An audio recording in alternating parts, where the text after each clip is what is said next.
السلام عليكم ورحمة الله وبركاته.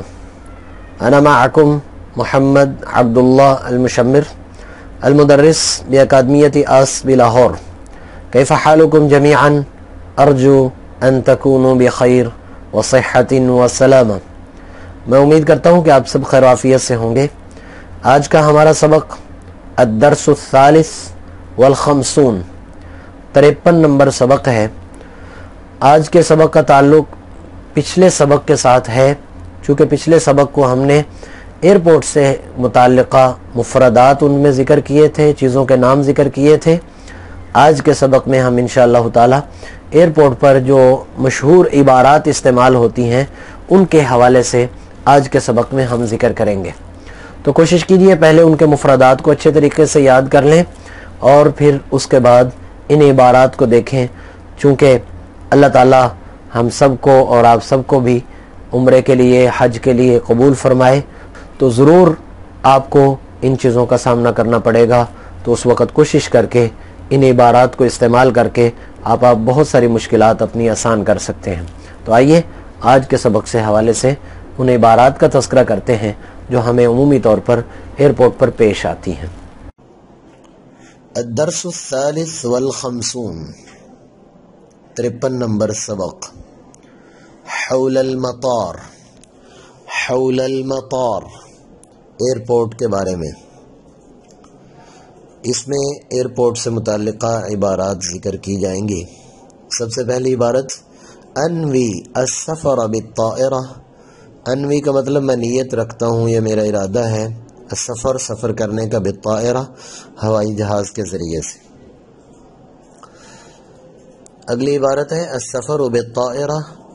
ہوائی جہاز پر سفر کرنا مریح، یہ کافی راحت والا ہوتا ہے، آرام دہ ہوتا ہے. وسریع، اور جلدی سفر ہوتا ہے.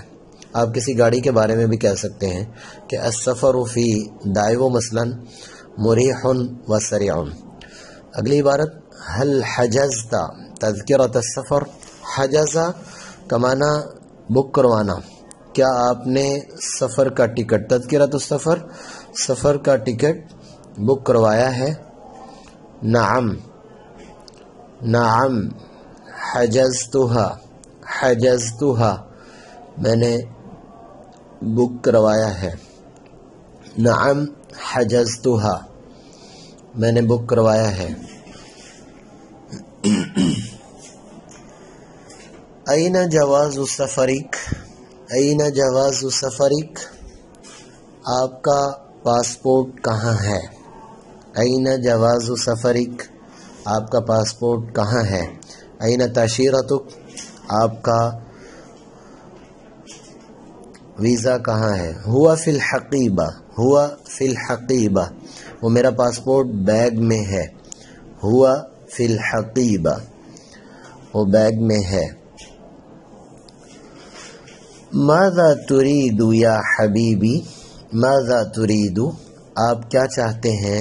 یا حبیبی اے میرے دوست. ماذا تريد یا حبیبی آپ کیا چاہتے ہیں اے میرے دوست. جواب میں یا ابی یا صدیقی کوئی بھی لفظ اس کے ساتھ لگایا جا سکتا ہے. تو وہ آگے کہتا ہے اريد التاشیرہ مجھے ویزا چاہیے، مجھے ویزا چاہیے. اگلی عبارت افتح هذه الحقیبہ. افتح مانا کھول دیجئے، هذه الحقیبہ اس بیگ کو، اس بیگ کو کھول دیجئے، اس بیگ کو کھول دیں. افتح هذه الغرفہ اس کمرے کو کھول دیں. تو اور بہت ساری چیزیں ہم اس کے ساتھ لگا سکتے ہیں. اگلی عبارت ہے ما رقم الرحلہ.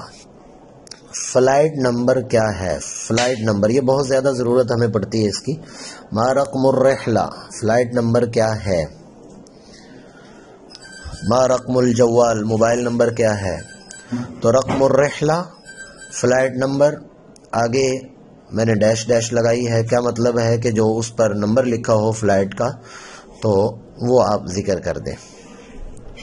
رقم الرحلتی 500 500 یا کوئی بھی نمبر ہو. اگلی عبارت ہے کم وزن من الامتعۃ مسموح فی الطائرہ.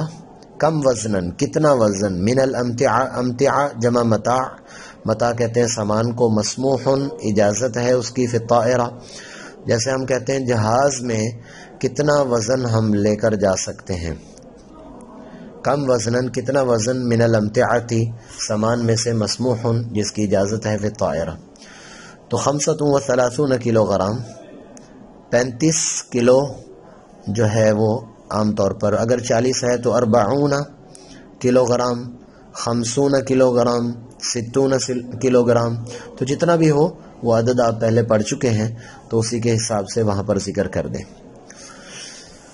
اگلی عبارت ہے حل معک احد، حل معک احد، حل کا مطلب ہے کیا، معک آپ کے ساتھ، احد آپ کے ساتھ کوئی ہے، اگر عورت سامنے ہے تو اس سے پوچھا جائے گا حل معکی، کیونکہ کاف ضمیر کے نیچے زیر ہو تو وہ عورت کے لیے آتا ہے، تو حل معکی احد کیا آپ کے ساتھ کوئی ہے، تو جواباً نعم عائلتی معیہ، عائلہ خاندان کو کہتے ہیں، خاندان میرے ساتھ ہے، یہ خاندان کے افراد میرے ساتھ ہیں۔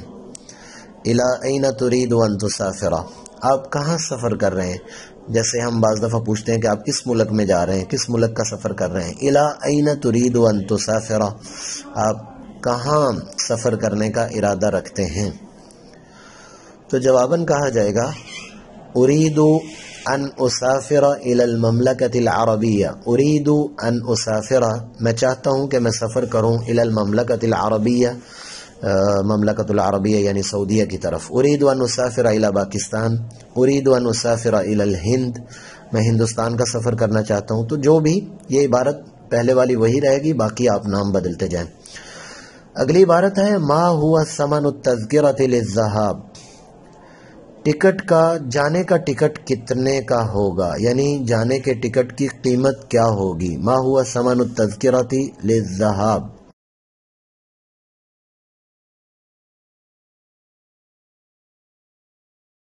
امید ہے کہ آج کا سبق آپ کو اچھے طریقے سے سمجھ آ گیا ہوگا اور آج کی عبارات جو ہیں وہ آپ کے لیے انتہائی مفید ثابت ہوں گی انشاءاللہ تعالی۔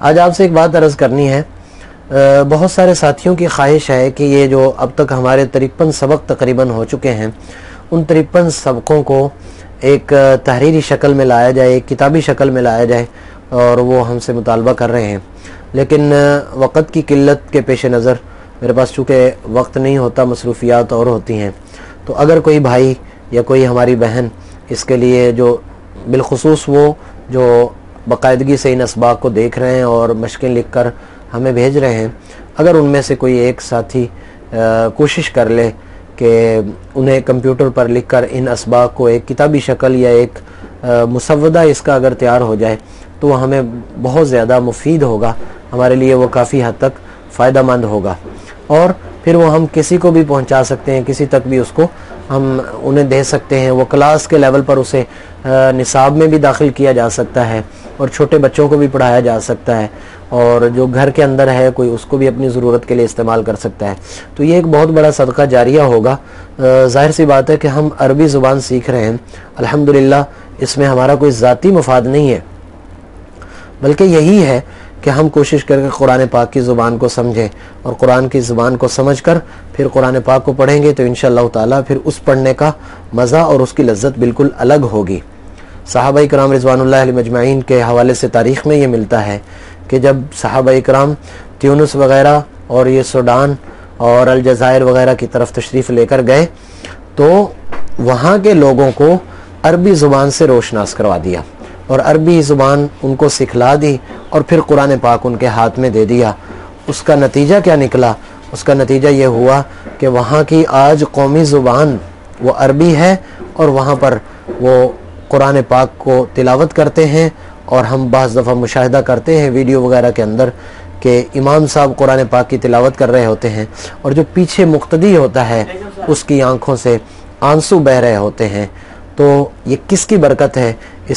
اس کی برکت ہے کہ انہوں نے عربی زبان کو سیکھا، اور وہ یہ سمجھتے ہیں کہ اللہ تعالیٰ اس آیت میں، اس صورت میں اللہ تعالیٰ ہمیں کیا ارشاد فرما رہے ہیں۔ تو یہ ایک عرض کرنے کا مقصد یہ ہے، ایک بہت بڑا صدقہ جاریہ ہوگا اگر آپ اس کے لیے کچھ وقت نکال کر یہ جو اسباق ہم پڑھ چکے ہیں ان کو ایک تحریری شکل میں لے کر آ جائیں، تو بہت سارے لوگوں کا اس سے بھلا ہو جائے گا۔